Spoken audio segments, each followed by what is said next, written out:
Imagine checking your phone in the morning and seeing an extra $3,300 quietly deposited into your account without lifting a finger.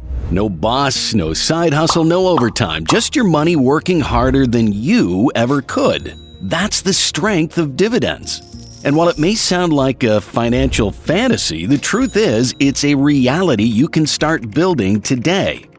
We're going to follow John, a regular guy who decided he was done living paycheck to paycheck. He set one clear goal: earn $3,300 a month in passive dividend income.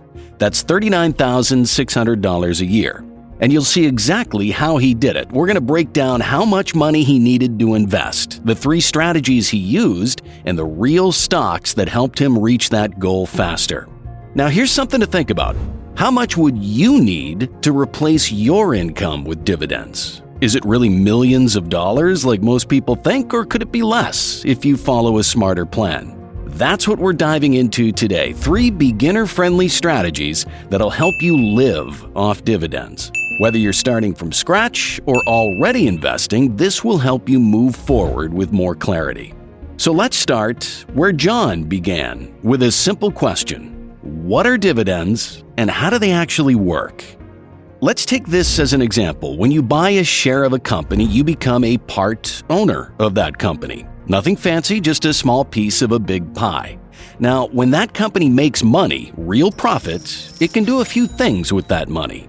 It can grow the business, save for a rainy day, or it might decide to share a portion of those profits with its owners.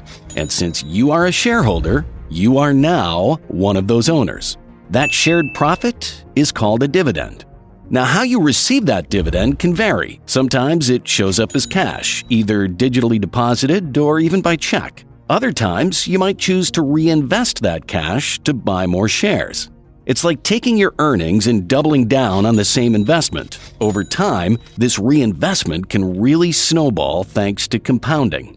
Most companies follow a fixed schedule. Some pay quarterly, others monthly. A few do it annually. But for someone like John, who's planning his budget around these payments, knowing the timing matters. It's a small detail that makes a big difference when you're trying to live off of that income. One term that really stands out is dividend yield. It's just a way to measure how much income you're getting from the stock compared to its price.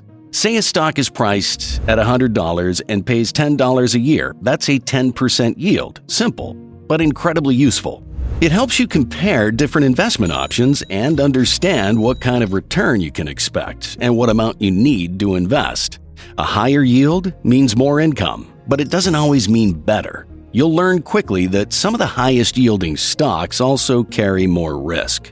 So the plan is simple. Choose reliable dividend payers with yields that make sense for your goals, enough to generate real income without gambling on unstable companies. And now, with that foundation in place, John was ready to take the first big step. He wanted speed, the fastest possible way to hit $3,300 a month.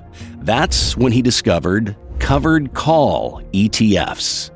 One of the fastest ways to start living off dividends is by using something called covered call ETFs. These are special types of funds that let you earn income from 2 sources: the stock they hold and the extra cash they generate from options.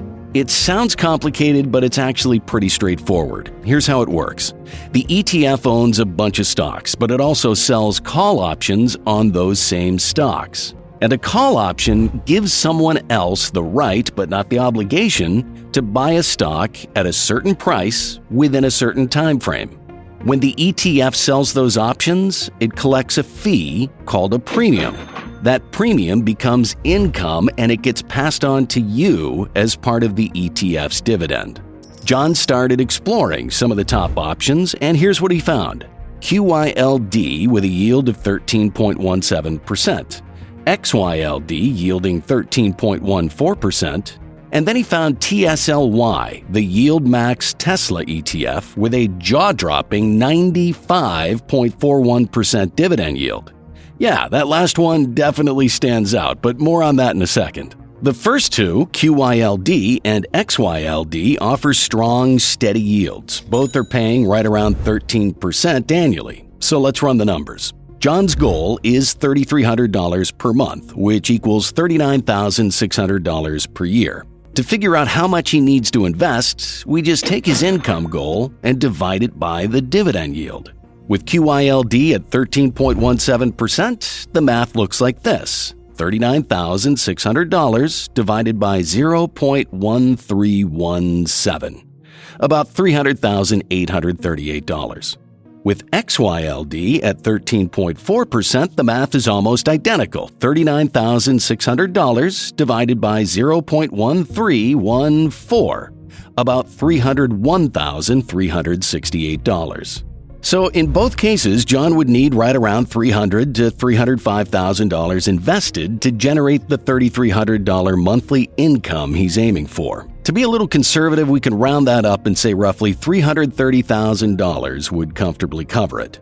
But then John saw TSLY, and that yield of 95.41% caught his attention instantly, as I'm sure it did yours. Based on that yield, he could hit his $3,300 per month income goal with an investment of just around $41,500. On paper, it looked like a shortcut to financial freedom. Think about that for a second. With QYLD and XYLD, John needed about $300,000 invested. But with TSLY, he could technically hit the same monthly income target with less than $42,000 invested. As I said, on paper, it looks like a shortcut to financial freedom, but John knew better than to jump in without understanding the full picture. TSLY isn't your typical ETF. It focuses entirely on Tesla stock and uses a more aggressive option strategy to maximize income. That's why the yield is so high, but it's also why the risk is higher as well. If Tesla's price drops significantly, the fund's value and the dividend could be impacted. And because of the option strategy it uses, the potential gains are capped. So if Tesla's stock shoots up, TSLY doesn't fully capture that upside. So while TSLY technically could help John hit his income target with far less capital, it might not offer the consistency or long-term reliability he was really looking for. Still, the idea of getting paid every month just for holding these funds felt like a real breakthrough. It showed him that building a paycheck without the job wasn't just possible, it was already within reach. With that first strategy in place, John turned his attention to another path. This one wasn't based on stock options, but something much more familiar: real estate. That's where REITs come into play. REITs are companies that own or finance income-producing properties, like storage units, apartment complexes, office buildings, and even shopping centers. These companies collect rent, manage tenants, and do all the heavy lifting, and then they pass along a portion of their profits to shareholders like John. It's like becoming a landlord, but without the 2 a.m. phone calls or clogged toilets. And here's the interesting part. By law, most REITs are required to pay out at least 90% of their taxable income as dividends. That makes them one of the most consistent and generous sources of passive income on the market. So John started digging into the REIT world and found some names that stood out. First was Cube, or CubeSmart. They operate storage facilities, a business that tends to do well in both good and bad economies. Their current dividend yield is 5.21%, not sky high, but pretty solid considering the stability behind it. Next up, NSA, National Storage Affiliates, another storage REIT but with broader exposure and a slightly higher yield of 7.63%. And finally, Loan, better known as Manhattan Bridge Capital. This one's a bit different. It focuses on short-term, high-interest real estate loans. It's more niche, more specialized, and it comes with a higher dividend yield of 8.61%. With that higher yield comes higher risk, but John saw the potential for boosting his overall income mix. On average, these three gave him a blended yield of about 7.15%. So to hit his $3,300 per month goal, or $39,600 a year, John would need to invest around $554,545. It's more than the covered call ETFs required, but it's something tangible. Behind every stock symbol, there's something real: a building, a lease, a tenant. There was also the benefit of monthly dividends. Not all REITs pay monthly, but many do, which fits perfectly with someone trying to replace their monthly paycheck. It makes budgeting easier and creates a steady rhythm of income. Of course, John also understood the risks. If the real estate market takes a hit or if rental demands drop, REITs can feel the pressure. That's why he knew it was important to research each REIT carefully, looking at factors like occupancy rates, debt levels, and how well the business is run. To play it smart, you have to think about spreading your investment across a few different REITs instead of going all in on one. That way, if one struggles, the others can help balance things out. REITs became John's second strategy, a little more traditional, a little more stable, but still strong enough when structured the right way. But John wasn't done yet. There was still one more strategy he wanted to try, one built on reliability, long-term growth, a track record of increasing income, and most importantly, the safest option of the bunch. And that brought him to the world of Dividend aristocrats. Now, Dividend aristocrats aren't just any type of dividend stock. To earn that title, a company must be part of the S&P 500 and must have increased its dividend payout for at least 25 years in a row. No breaks, no excuses. That includes times of recession, crisis, and chaos. So when John learned this, it immediately caught his attention. These aren't flashy companies, they're steady, consistent, and built like financial tanks. John thought of them like the blue-chip backbones of a dividend portfolio. So he started looking at a few well-known names. First on his list was PepsiCo. It's been paying and increasing dividends for decades, and it currently offers a 4.04% yield. The company sells more than just soda. Its reach includes snacks, water, sports drinks, brands that stay relevant no matter what the economy is doing. Next, he looked at Hormel Foods. With a 4.68% yield, it's another quiet powerhouse. Known for long-standing products and a conservative business model, Hormel has a long track record of stability and dividend growth. It's not the kind of stock that makes headlines, but it delivers strongly. Lastly, he found AbbVie. It had a slightly lower yield of 2.93%, but its history of strong earnings, healthcare focus, and consistent dividend hikes made it a worthy candidate for the group. Plus, it added a bit of sector diversity to John's plan.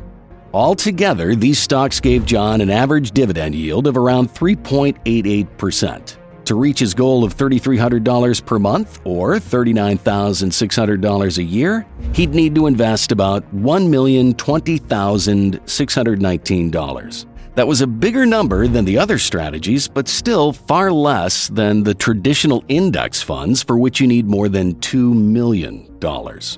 So while the upfront investment needed is higher among the three strategies, the trade-off of stability makes it worth it for investors who want to feel safe. Want to know which 50-50 ETF combo has crushed the S&P 500 for 10 straight years? Click the video on the screen to find out.